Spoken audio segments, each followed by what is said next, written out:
জুলাই গণ অভ্যুত্থানে সংঘটিত মানবতা বিরোধী অপরাধের মামলায় ক্ষমতাচ্যুত সাবেক প্রধানমন্ত্রী শেখ হাসিনা সহ ৩ জনের বিরুদ্ধে অভিযোগ গঠনের শুনানি শেষ হয়েছে। এ বিষয়ে আগামী বৃহস্পতিবার ১০ জুলাই আদেশ দেওয়া হবে।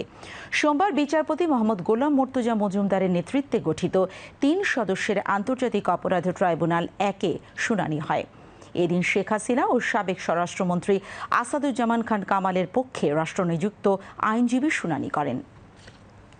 বেলা ১১:৩০টায় শুনানি শুরু হলে শেখ হাসিনা বিরুদ্ধে আনা অভিযোগ খণ্ডন করে যুক্তি তুলে ধরেন আইনজীবী আমির হোসেন। তিনি দাবি করেন, শেখ হাসিনার বিরুদ্ধে আনা অভিযোগ সত্য নয়। ২০২৪ সালে কোনো যুদ্ধ হয়নি, এটি ছিল রাজনৈতিক বিরোধ। ১৯৭৩ সালের প্রণীত আইনের বিচার এই ঘটনায় প্রযোজ্য নয়। এসব যুক্তি তুলে ধরে আইনজীবী আমির হোসেন শেখ হাসিনা ও আসাদুজ্জামান খান কামালকে এই অভিযোগ থেকে অব্যাহতি দিতে ট্রাইব্যুনালের কাছে প্রার্থনা করেন। এ সময় চিফ প্রসিকিউটর বলেন, মানবতা বিরোধী অপরাধ ব্যাপকতা বিচার করে এই আইনেই বিচার সম্ভব। পরে ট্রাইব্যুনাল ১০ জুলাই আদেশের দিন ধার্য করেন।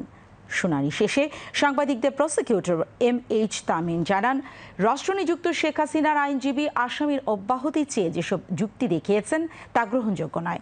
তামিম বলেন, মানবতা বিরোধী অপরাধ সংগঠিত হয়েছে কিনা তা একমাত্র বিচার প্রক্রিয়াতেই নির্ধারণ হবে। রাষ্ট্রনিযুক্ত আইনজীবীর পক্ষ থেকে আসামিদের অব্যাহতির জন্য যেসব যুক্তি উপস্থাপন করা হয়েছে তা আইনি ও নৈতিকভাবে টেকসই নয়। শেখ হাসিনা এবং সাবেক স্বরাষ্ট্রমন্ত্রী আসাদুজ্জামান খান কামাল এদের পক্ষে রাষ্ট্রপক্ষ থেকে আনিত যে চার্জের অভিযোগ এসছে, সেই ফর্মাল চার্জ তার বিরুদ্ধে আমি ডিসচার্জের প্রেয়ার করেছি।